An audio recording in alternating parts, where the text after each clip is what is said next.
நகைச்சுவை நடிகர்களிலே கலைவாணக்கு பிறகு நான் துடிஞ்சு சொல்லுவேன், யாரும் என் மேல கோச்சுக்கிட்டாலும் பரவாயில்ல, எந்த நகைச்சுவை நடிகர் கோச்சுக்கிட்டாலும் பரவாயில்ல, கடைசி பொண்ணுக்கு கல்யாணம் என்கிட்ட காசு கிடையாது, ரொம்ப சிரமம்.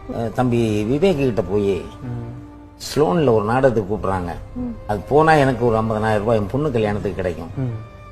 எவ்வளவு கிடைக்கும்னு கேட்டாரு. உங்களுக்கு ஒரு 50,000 ரூபாய் கிடைக்கும். எனக்கு என்ன கொடுப்பீங்க? ஒரு 2 லட்சம் ரூபாய் வாங்கி கொடுக்குறேன். சரி நான் வரேன்ட்டு ஃப்ளைட் டிக்கெட் போட்டுட்டேன். அந்த 5 ஸ்டார் ஹோட்டலில் ஓட்டு எல்லாம் போட்டுட்டேன். நாடகமும் முடிஞ்சு போச்சு. மறுநாள் சாயங்காலம் கரெக்டா எனக்கு 50,000 ரூபாய் கொடுத்தாங்க. நான் ரொம்ப சந்தோஷம். அவர் ரூமை காட்டுங்கன்னாங்க. 401 ரூமு கூட்டு போனேன். நான் அழுதுட்டேன் சார். என் வாழ்க்கையிலேயே சந்தோஷத்துல அழுதது அன்னைக்கு தான். அந்த பிரசாத் விவேக் கையில 2 லட்சம் ரூபாய் அப்படி கொடுக்குறாரு. நான் அந்த பக்கம் நிக்கிறேன்.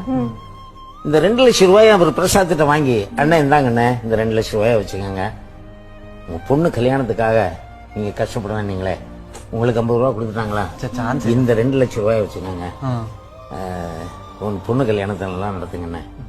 நான் உங்க பொண்ணு கல்யாணத்துக்காக கஷ்டப்படுவீங்களேன்னு தானே. என் வாழ்க்கையிலே கலைவாணனுக்கு பிறகு அவன் தான் சார் ஆக்டர், அவன் தான் சார் மனுஷன்.